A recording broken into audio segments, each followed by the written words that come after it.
God is moving. It's Young People Nation. Welcome to Young People Nation. Listen to us weekly as we commit to bring transparency, healing, and truth to the everyday situations in life that might bring you down. Join us for your weekly dose of inspiration. Thank you for listening to Young People Nation. Make sure you subscribe so you never miss an episode. And now, here's your host, Eugene and Donna Perry. Let's go. Christ is the foundation. Know His word gon' lead us. Know I'm already going. Taking steps I believe in. Giving guidance to the youth. Giving guidance to the lost. Giving the world to the project. Lead them back to the cross. Hello, and we're back. We're back, and we're back, and we're back, and we're going to continue to be back as long as the good Lord grace us to come back. But this is Young People Nation, and we're in session 2 on Rage with Dr. Rosetta Parker Austin. Thank you again, ma'am, as always.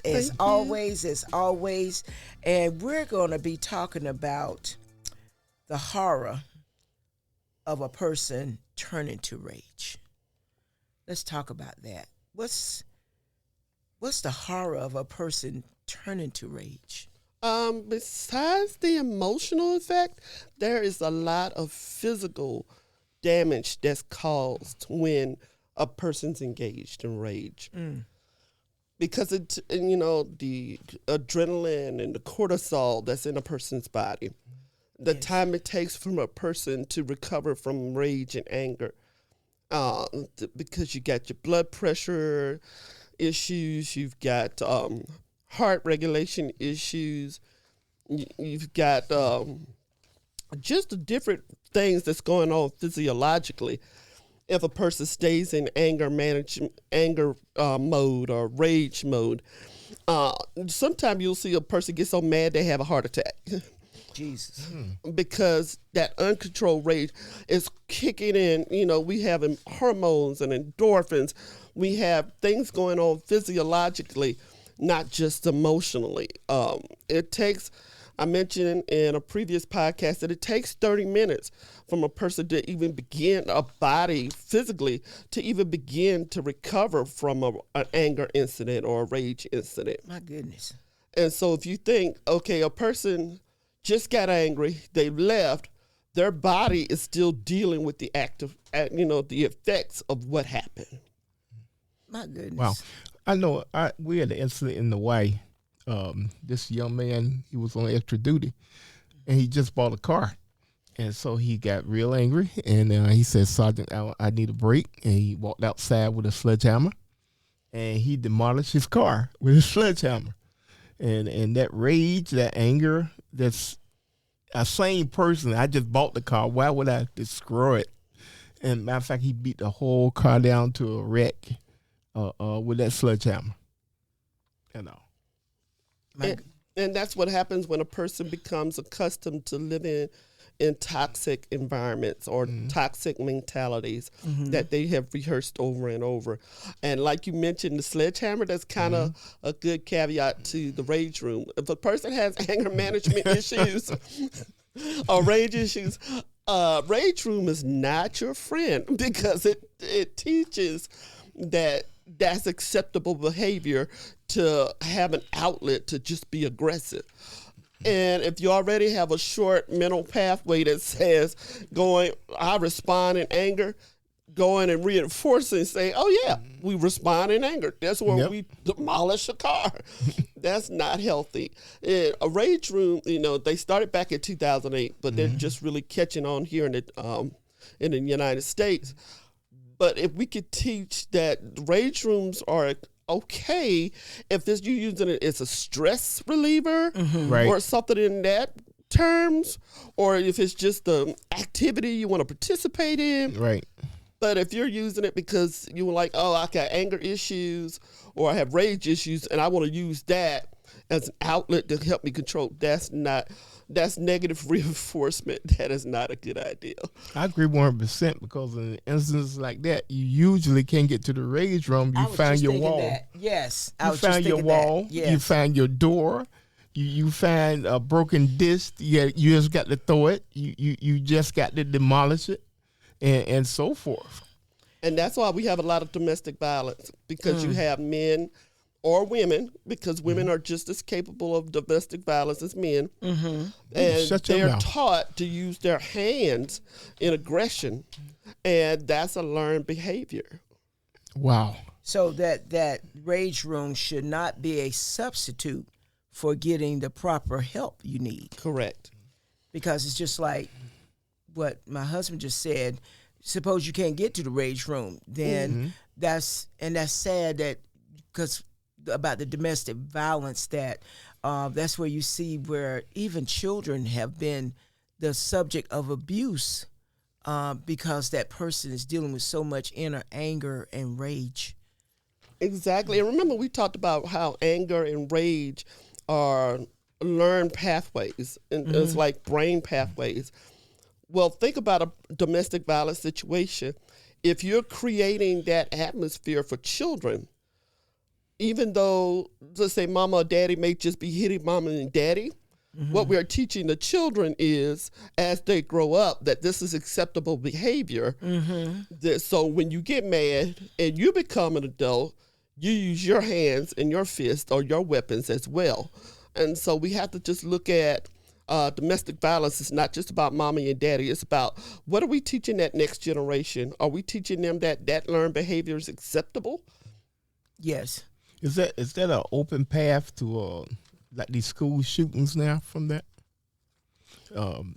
People that's with that rage, they just go and take it out on anybody or anything that's there, and the opportunity to have that apparatus or that weapon or anything that you use to destroy others is so vast now. It's a learned behavior, but let's think about, in prior generations, we had more time to listen. In previous generations, in some cultures, we taught children are seen and not heard. Right. But in some cultures, we're taught, they were taught, okay, what's going on with you? Let's talk about what's happening. Now we have so much access to technology. Children have so much, and teens and adolescents. Everybody has more time to be disengaged technological wise, that we don't pay attention to each other. You have family dinners? How many people are sitting there on their phone doing family dinners? I know when we take our goddaughters out and to a dinner, they're on their phones talking to each other on their phones. Right. And we're like, put the phone down, look somebody in the eye, and have a conversation. Yes. And so we have to come back from being a society that's so disengaged that we talk to each other. Because a lot of times, a lot of things can be prevented if we engage. But you got that right in your offices right now, because when I used to work in the office, I was sitting less than 5 feet from the guy, and he wanted to speak to me, and he sent me an email. I mean, we sitting right across from each other. He could just hand me a cup of water, and he sent me an email. I said, "What in the world is this?" And then he misspelled the word. Oh gosh, Lord! But it's that communication is key, and to pay attention. I personally didn't learn that till later, when it came to my daughters. I paid attention about some things, but I can look back and say, okay, when they came to us and talked about the mental health and things they needed, I was one of those parents said, we're going to pray about it, you're going to be fine. However, I thank God they had enough wisdom to know they was on their dad's track here and go make an appointment for themselves, And so that paying attention and being intentional in our community, especially with young people, I just go there with young people like, hey, what's going on? You sense that there's something going on in there, and if they feel comfortable, we have to create a platform or atmosphere for them that it's a safe place.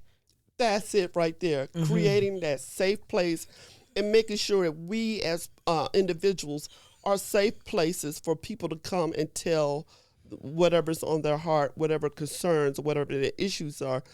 And unfortunately, our society is navigating towards is every man for himself, and that's not necessarily the truth. There are some things we are to be individualistic in, but we are bred to be communal. Yes. That initially, from the very foundation of the Word of God, we were bred to be communal, because even God said it's not good for man to be alone.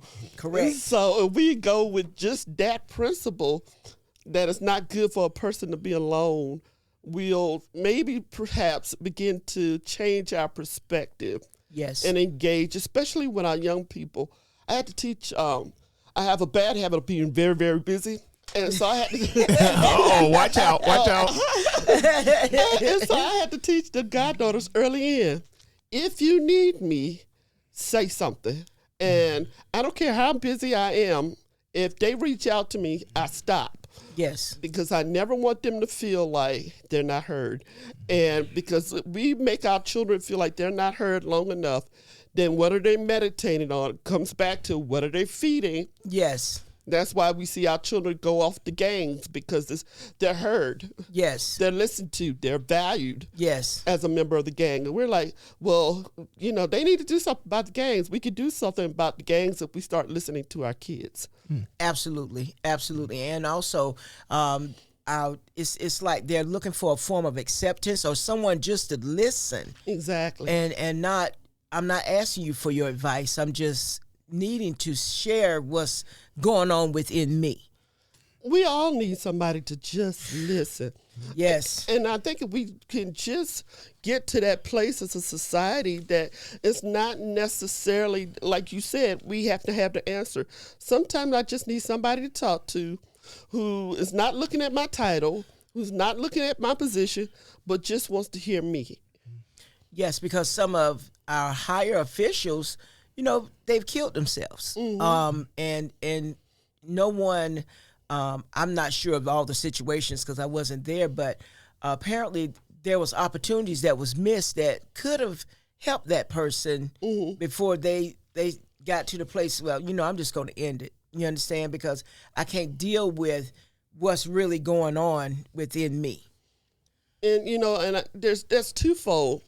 I don't want people to think that they should feel condemned because they missed somebody who might have committed suicide in their life. I don't want them to think that it was their fault because they didn't listen. It's just that sometimes things get so bad internally for individuals, they think that the only way out is by making a permanent decision.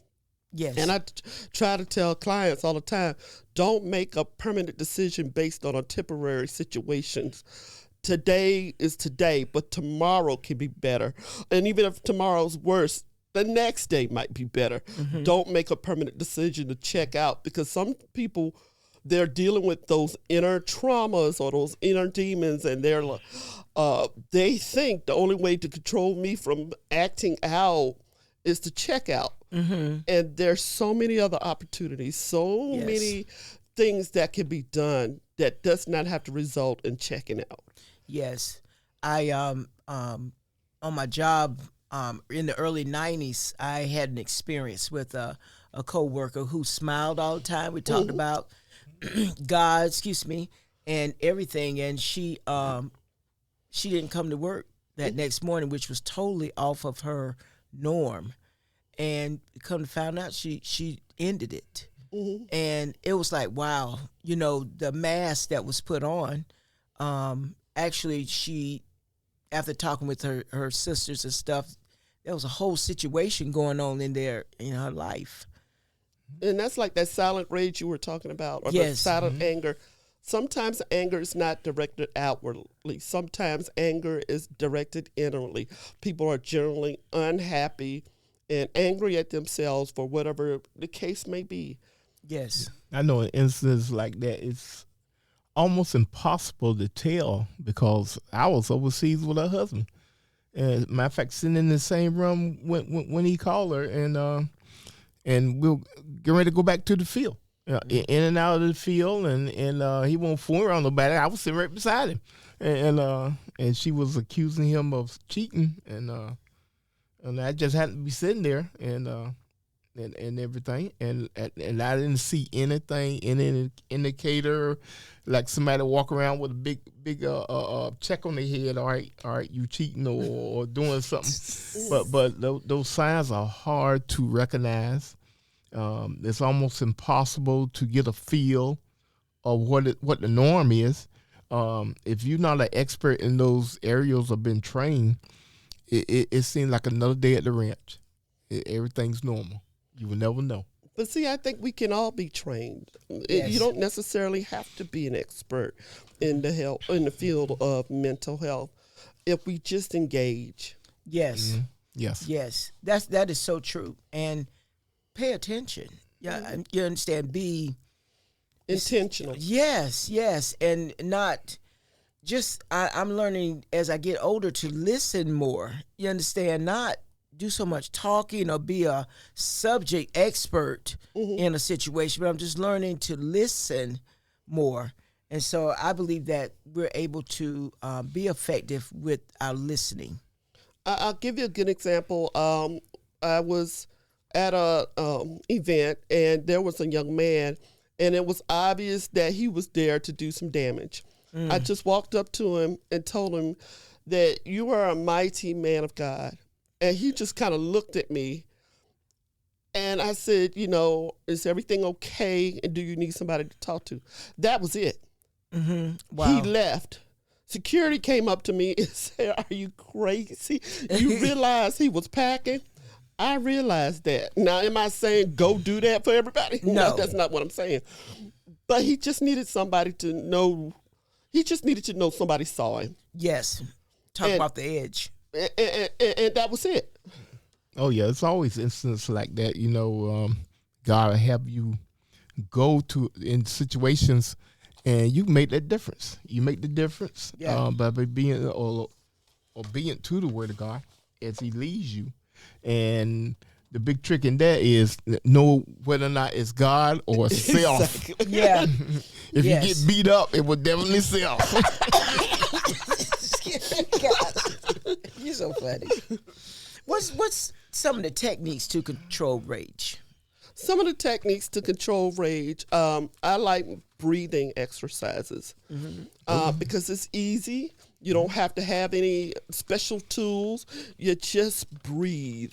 And what I see is like if you start with breathing when you know you're in a rage situation or anger situation, if you start breathing and just inhaling and slowly exhaling, notice the air that's in your, how the air feels in your nose, and then how it feels as it's coming out of your mouth.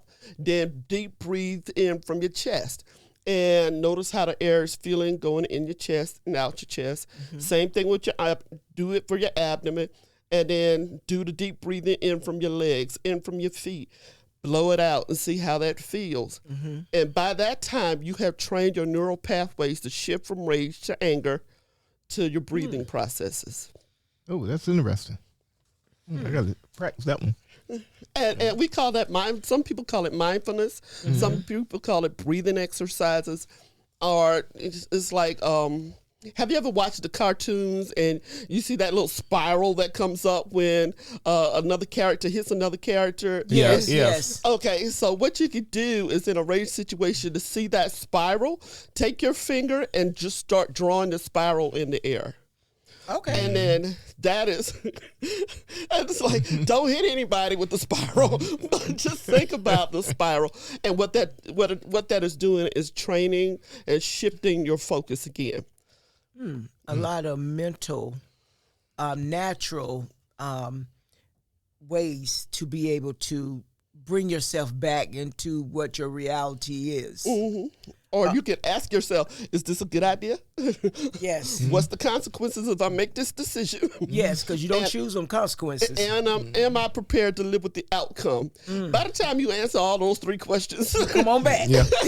Especially if it's gonna hurt. If it's gonna hurt, it'll bring you back to reality real fast. and ask yourself, who's going to be impacted if I make this decision? That's right. Oh, yeah. Because that's major.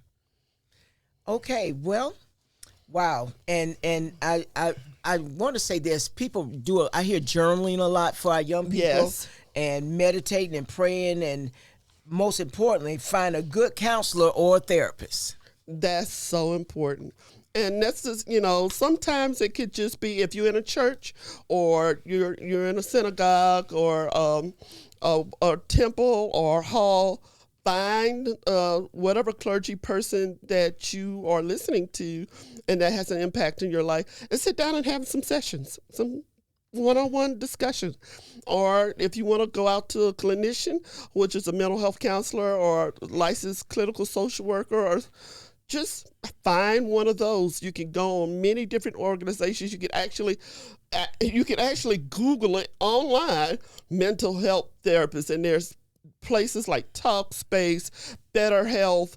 There's all these tools where you can get somebody to just listen. And even if you don't want to go into a place, you can do it online via your phone. You could do it because I do a lot of Zoom sessions, so it doesn't necessarily require you to go in. All right. Okay. All right. Well, we're going to go ahead and shoot out this 988 hotline for the National Suicide Prevention. There are counselors there 24/7. We also have the National Suicide Prevention Lifeline. That's 800-273-TALK, 800-273-8255. Well, this has been a great session. Again, thank God. We are just grateful. So, are there any closing remarks? Well, as usual, take time out to find out about whether you're living or just existing. This has been Young People Nation, and there is always hope. Let's go. Christ is the foundation. Know his word gon' lead us. Know I'm already going. Taking steps I believe in. Giving guidance to the youth. Giving guidance to the lost. Give the world to the project. Lead them back to the cross. He the #1 prospect. He the top boss. I was broke, I was empty. He the one that paid the cost. Really thought that I was cool. There was nothing like the Savior. Now it's time for the truth. The whole world been waiting. It's Young People Nation. It's Young People Nation. It's Young People Nation. It's Young People Nation. It's Young People Nation. It's Young People Nation. It's Young People Nation. The whole world been waiting. Whatever you going through, I know what he gonna do. Don't matter the circumstance, we going back to the root. Keep going, keep going. Let that seed keep growing. You need peace and we know it. Now it's time to live holy. Young People Nation. You know what time it is. Young People Nation. Get ready, the time is here. Get ready, we vibing here. We about to let God in here. Young People Nation. It's Young People Nation. Yeah, do it for the heavens, you know where we going. Influenced by his love, you know we gotta show it. It's time to put the youth onto what God is doing. Cause I can tell you now, right now, that God is moving. It's Young People Nation.